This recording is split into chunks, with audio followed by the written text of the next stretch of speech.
Alright, the moon is being destroyed. Oh, what? Oh. Well, dancing in the moonlight didn't really seem all that romantic anyway. Good Night Moon by Margaret Wise Brown. Good night, moon. Good night, moon. Good night, stars. Good night, air. Good night, noises. Everywhere. And the crowd goes wild. Oh, and it made a beautiful rainbow.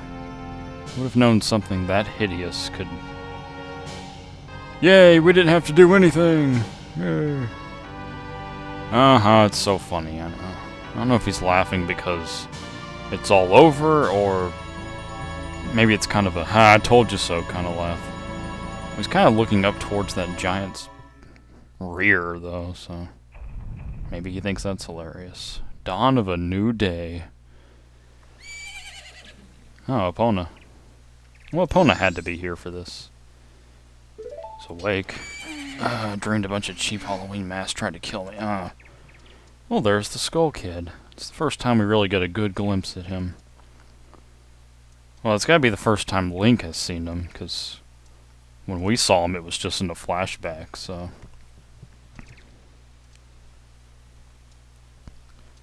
Looking upon each other. It's gotta be a while since they've seen each other.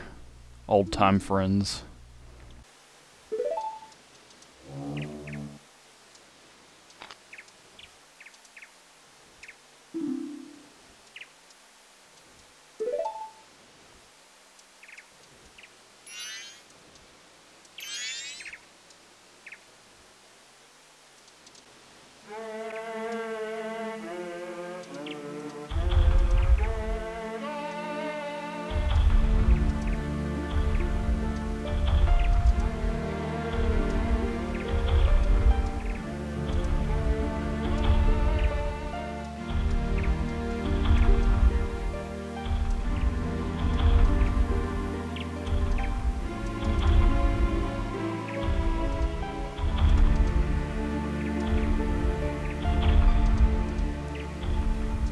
It's a shame they had to leave, you know? I mean, they could have stuck around for the carnival.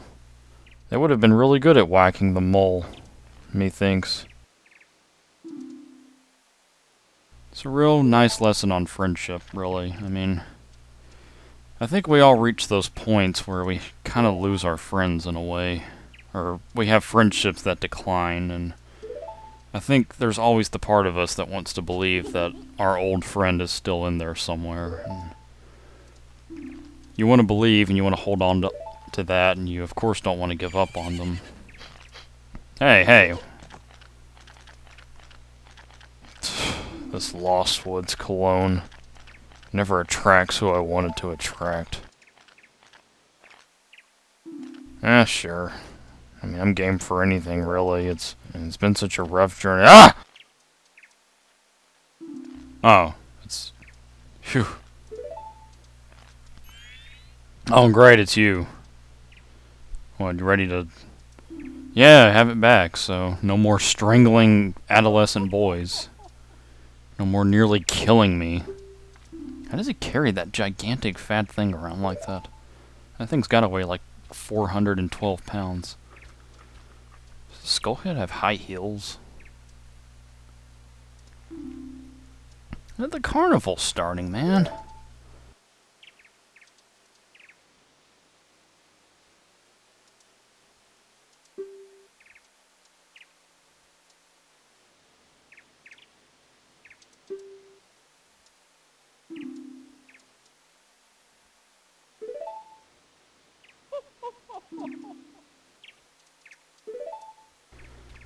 Bending over like that wouldn't surprise me if he was about to have a heart attack, carrying that heavy thing on his back. Well, they better be happy, after everything I did. Oh, you mean the mask I used to have, after I surrendered them to those little moon brats?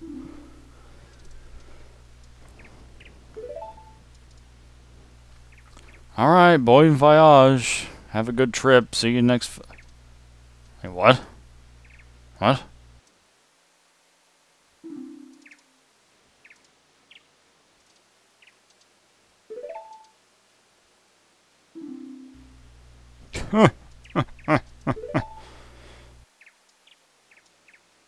Alright, I am ready to dunk that guy at the dunking thing.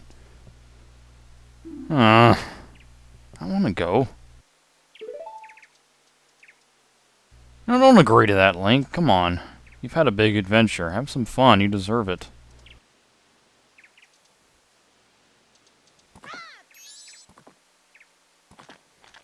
Actually, he might have taken my advice. It looks like he's going straight towards the carnival.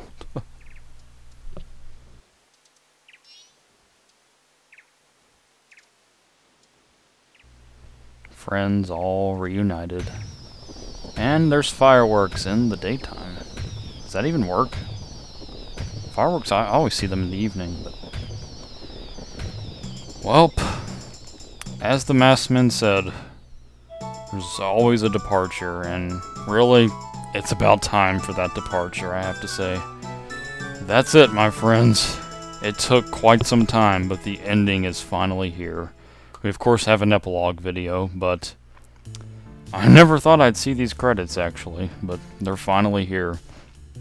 The credits of this game in particular are pretty interesting, because the credits heavily depend on how much progress you've made in your file. So if you haven't done certain things won't show up in the credits, so... Yeah, I want to talk about the project a little bit and the actual game, but I might get a little tangent-y depending on some of the stuff that pops up here, so I apologize if I do that, but... This game in particular... It never really... It's not a game that's had a major impact on me. It's not like some childhood game that I have fond nostalgia over, but it is a game I really liked, and I've actually really grown to appreciate it a lot more over the years. It's nice the rainbow's actually there. It's shooting across all of Termina. There's the pirates, of course. When it comes to appreciation of this game, really with writing and creative medium, whether it's art or movies, I've come to learn that a lot of the best writing, some of the best writing, surrounds anything to do with death. Any real writing that uses death as a subject. It's not always good, but it makes for very powerful writing. And it's always a form of writing I really respect. And another thing I really love and respect in any art form is when an artist takes risk. Taking risk is one of the best things you can do. And there's the postman, and as I've talked about, I think, you'll only see this if you've freed him, and he's no longer the postman, and he's free to just travel the world. Yeah, and there's the Rosa sisters, doing the dance moves we taught them, and of course probably jeering at people in the audience, telling them not to bother them. And there's that guard. Does anyone know the importance of that guard by chance? Because it shows him when you first meet the Rosa sisters and teach them the move and get the heart piece. It also pins to him in that scene too. I mean, maybe they're like free in the ways he's not, because he's a guard and everything. And he has to devote his time to protecting the land, and they don't have to because they're free to dance. That's the only thing I can think of. Good job, Romani. Those aliens don't stand a chance if they come back. Yeah, this game, as I was talking about before all this, I really love anything that deals with death, or I at least appreciate that, and I love anything that takes risk. And this game is that's what I really love and appreciate about this game, is that it did both of those. It was not afraid to deal with death. This game is big on death, and death, of course, has been in the previous Zelda games here and there, but they really approached it very directly in this game. Character voices for all the people who did things like "Ah!" and stuff like that. Yeah, it dealt with death very directly. You really see people in their twilight hours and so many different ways of grieving. And I really respect the game for tackling on that. And This game really took risk, is what I really love about it. This game came right off of Ocarina of Time, and oh, yeah, well, I had to do that. It came right off Ocarina of Time, and they could have just did, like, another Ocarina of Time, but they really took a risk with making it dark and scary and as sad as it is, dealing with death directly like it does, with a plot like the moon crashing and killing everyone. And that's the one thing I really admire about this game, is that it really took the risk to do that. It wasn't afraid to give us a dark game. And of course I gotta talk about this a little bit. Yeah, you only get this in the credits if you've actually fully completed the Anju Cafe side quest. Which is nice that this, you know, they finally got married. You don't actually see Cafe here. And I kinda like that, actually. I think it's nice that they kinda left it up for interpretation.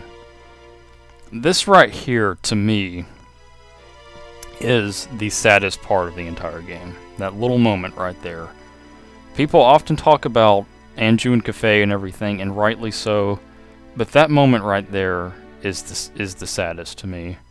Because there's nothing's fixed there. That's actually the butler mourning over his son. His son's entire soul has been sucked away, and he's just left there, lifeless. And that was actually done by the Skull Kid. And that's actually how you turn into the Deku. And the Deku mask actually has the spirit of the butler's son. And it entirely mirrors the beginning of the game. Link going back to continue his adventures, which will lead into many a sequel and many a complicated timeline.